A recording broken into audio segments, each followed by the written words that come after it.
من يهده الله فلا مضل له ومن يضلل فلا هادي له وأشهد أن لا إله إلا الله وحده لا شريك له وأشهد أن محمدًا عبده ورسوله أما بعد فإن خير الحديث كتاب الله وخير الحدي حدي محمد صلى الله عليه وسلم وشر الأمور محدثاتها وكل محدثة بدعة وكل بدعة ضلالة وكل ضلالة في النار رب اشرح لي صدري ويسر لي أمري واحلل عقدة من لساني يفقهوا قولي أعوذ بالله السميع العليم من الشيطان الرجيم بسم الله الرحمن الرحيم لقد كان لكم في رسول الله أسوة حسنة لمن كان يرجو الله واليوم الآخر وذكر الله كثيرا۔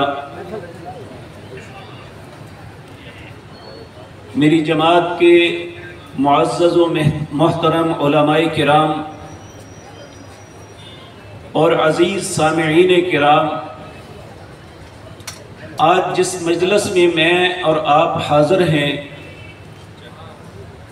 اس کا ٹائٹل اور عنوان یہ ہے سیرت تاجدار انبیاء صلی اللہ علیہ وسلم۔ اس موضوع پہ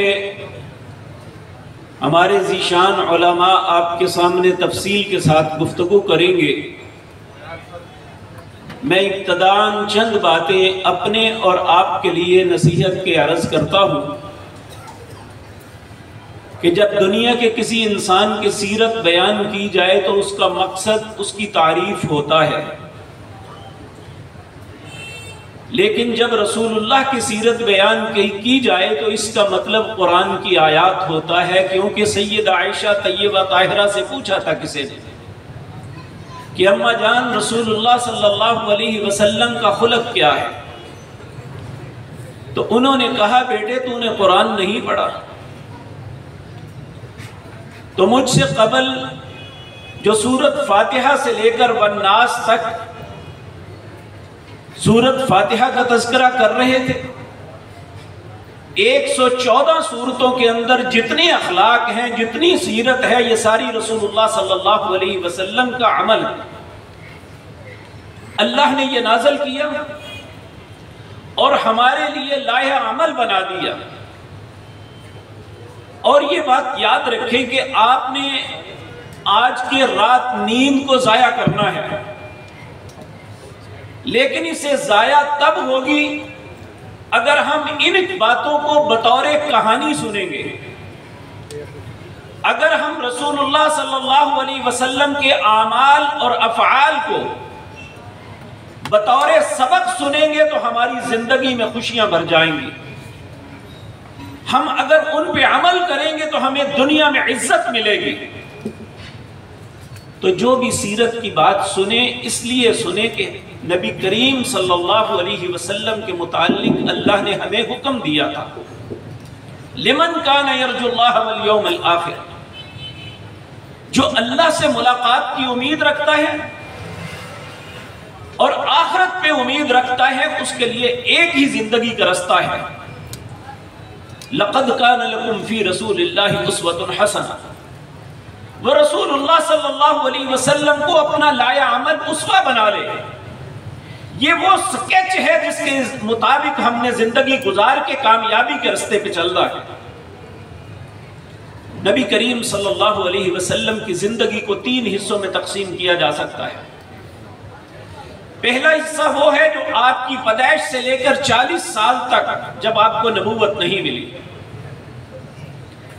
دوسرا حصہ آپ کا مکی زندگی کا ہے، اور تیسرا مدنی زندگی کا۔ میں صرف نبوت سے پہلے آپ کی سیرت کے 2 پہلو عرض کروں گا۔ یہ بات یاد رکھیں، دنیا کا کوئی بھی بچہ ایسا نہیں ہے جس سے نادانستہ غلطی نہ ہو۔ ہر بچہ اللہ نے پیدائش سے لے کر بلوغت تک ہر بچے پہ قلم اٹھا دی ہے۔ کیونکہ بچہ ہے غلطی ہو جاتی ہے، لیکن جب ہم رسول اللہ کے بچپن کی سیرت کا مطالعہ کرتے ہیں تو ہمیں آپ کے بچپن میں بھی خوبصورتیاں نظر آتی ہیں، غلطی نظر نہیں آتی۔ دوسری زندگی انسان کی جوانی کی ہوتی ہے، جو 14-15 سال سے لے کر 30 سال تک ہے۔ اس میں انسان کہتے ہیں جوانی مستانی ہے، لاابالی پن میں انسان نہ معلوم کیا کچھ کر جاتا ہے۔ قیامت کے دن اسی جوانی کے متعلق اللہ نے پوچھنا ہے، میں نے تجھے جوانی دی کہاں غرق کی؟ اگر رسول اللہ کی جوانی دیکھتے ہیں، نہ آپ کی آنکھ نے کبھی خیانت کی، نہ آپ کی زبان نے کسی کو تکلیف پہنچائی، آپ ایک قوت اور طاقت رکھتے ہوئے کسی کو ہاتھ سے اذیت نہیں دی۔ اور سب سے بڑی بات، خوبصورتی ایک ایسی چیز ہے جو انسان کو کسی نہ کسی قباحت میں مبتلا کر دیتی ہے، لیکن رسول اللہ ساری دنیا سے خوبصورت ہونے کے باوجود آپ کی جوانی میں کوئی قباحت نہیں۔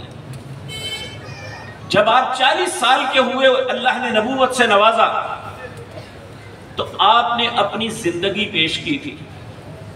ابھی کوئی آیتیں نہیں اتری سوائے 5 آیتوں کے۔ اقرا بسم ربک الذی خلق، خلق الانسان من علق، اقرا وربک الاکرم۔ یہ 5 آیتیں اتری تھی تو نبی کریم نے لوگوں کے سامنے کہا، اگر میں تمہیں کہوں کہ اس پہاڑ کے پیچھے ایک فوج ہے جو ابھی حملہ کر دے گی تو میری بات مانو گے؟ ہاں، اس سے پہلے آپ نے کہا میں نے 40 سال تمہارے اندر گزارے، میرا بچپن بھی تھا، جوانی بھی تھا، میرے متعلق کیا خیال ہے؟ یہ ہر مسلمان کو یہ بات پلے باندھ لینی چاہیے کہ نبی کریم صلی اللہ علیہ وسلم کی بچپن اور جوانی کی سیرت کیا ہے۔ آپ جتنے بھی اہل مکہ تھے ان میں آپ کے ہمجولی بھی تھے، آپ کے ہم عمر بھی تھے، وہاں آپ سے بڑی عمر کے لوگ بھی تھے، وہاں بچے بھی تھے، سب نے بیک زبان کہا اس زبان سے ہمیشہ سچ سنا ہے اور کچھ نہیں سنا۔ اور دوسرا کہا آپ جیسا امانت دار ہم نے کبھی نہیں دیکھا، آپ کی زندگی پہ ایک داغ بھی نہیں تھا جس کے متعلق کوئی شخص انگلی کر کے کہہ سکے۔ تو ہمارے لیے اسوہ کیا ہوا کہ ہم بھی اپنا کردار ویسا بنانے کی کوشش کریں جو رسول اللہ نے پیش کیا تھا۔ ہماری زبان سے لوگوں کو تکلیف نہیں پہنچنی چاہیے، ہمارے کردار سے کسی کو اذیت نہیں ہونی چاہیے، ہم معاشرے کے ایک پرامن شہری ہونے چاہیے۔ رسول اللہ کی سیرت کا سب سے پہلا سبق جو مجھے اور آپ کو ملتا ہے وہ یہی ہے، اگر ہماری زندگی میں یہ 2 چیزیں نہیں ہیں تو ہمارا آپ کی رسالت کو تسلیم کرنا ایک دعویٰ ہے، اس میں سچائی کوئی نہیں۔ اگر ہماری زبان میں صداقت نہیں، اگر ہمارے کردار میں امانت نہیں ہے تو پھر یاد رکھیں اس نبی کے ساتھ ہم میل ہی نہیں کھاتے۔ تو سب سے پہلی بات آج کی اس مجلس میں میرے لیے اور آپ کے لیے سبق یہ ہے کہ ہم ان دونوں باتوں کا لحاظ رکھیں۔ نبی کریم صلی اللہ علیہ وسلم نے فرمایا اللہ نے بولنے کے لیے ایک زبان دی ہے، اگر یہ اچھا بولتی ہے تو بولنے دو، وگرنہ اس کو روکنے کے لیے اگر برا بولتی ہے تو 2 ہونٹ دیے ہیں، اسے بند کر دو۔ آپ نے فرمایا 2 چیزوں کی ضمانت مجھے دے دو، میں جنت کی ضمانت دیتا ہوں۔ ایک 2 ہونٹوں کے درمیان اپنی زبان کی ضمانت دے دو، ایک اپنی شرمگاہ کی ضمانت دے دو، میں جنت کی ضمانت دیتا ہوں۔ تو میرے بھائیوں، سیرت کے جلسے دوسروں کا مذاق اڑانے کے لیے نہیں، کہانی سننے کے لیے نہیں، مزہ اور لطف اٹھانے کے لیے نہیں، یہ ایک نصیحت کے لیے ہے۔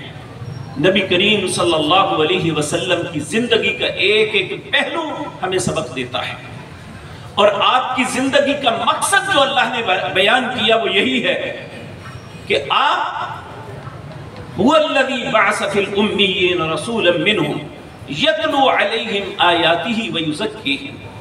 آپ ہمیں پاک کرنے کے لیے آئے تھے۔ جن لوگوں نے آپ کی باتوں کو سن کے عمل کیا وہ دنیا میں پاک ہو گئے اور دنیا میں عزت پا گئے اور اللہ کے ہاں بھی عزت پہ ہوں گے۔ اگر ہم بھی اس رستے پہ چلیں گے جو رستہ رسول اللہ نے ہمارے لیے متعین فرمایا تھا تو پھر ہمارے لیے بھی کامیابی کے سارے رستے ہیں، وگرنہ سننا سنانا عمل نہ کرنا یہ بہت ہی بری بات ہے۔ اللہ نے اہل تورات کے متعلق بڑی سخت بات فرمائی، مثل الذین حملوا التوراۃ ثم لم يحملوها كمثل الحمار يحمل اسفارا۔ اللہ ایسی بدبختی سے امت اسلام کو محفوظ رکھے، جو ہم قرآن سے سنیں یا رسول اللہ کی سیرت سے سنیں اس پہ اللہ ہمیں عمل کی بھی توفیق عطا فرمائے۔ اقول قولی ھذا واستغفر اللہ۔